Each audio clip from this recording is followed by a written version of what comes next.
એને પછી એના જેવા જ ગુરુ મળે.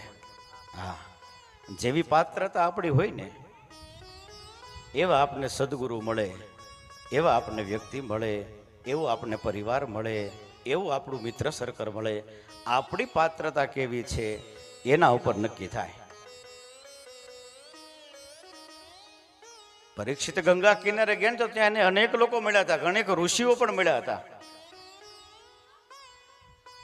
છતાં એને પોતાનો જે પ્રશ્ન હતો એના જે જવાબ મળતો હતો એમાં સંતોષ નહોતો થતો.